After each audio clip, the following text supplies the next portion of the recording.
అట్టు పొంగల్ తయారు చేసుకోవడానికి ఒక గ్లాసు బియ్యంకి సగం గ్లాసు పెసరబ్యాళ్ళు వేసి బాగా కడుక్కొని ఒక అర్ధగంట నానబెట్టుకోవాలి.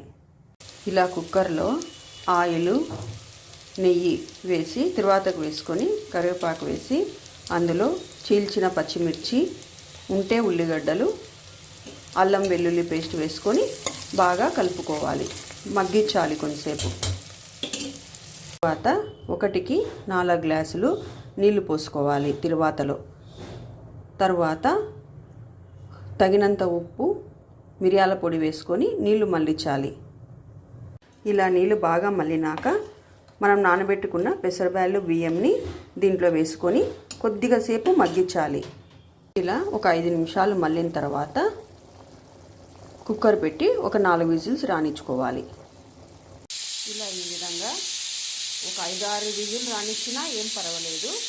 రానిచ్చుకొని మెత్తగా మగ్గేటట్లు తీసుకోవాలి. ఇలా ఒక 5-6 విజిల్ రానిచ్చిన తర్వాత ఇలా పొంగరి తయారవుతుంది.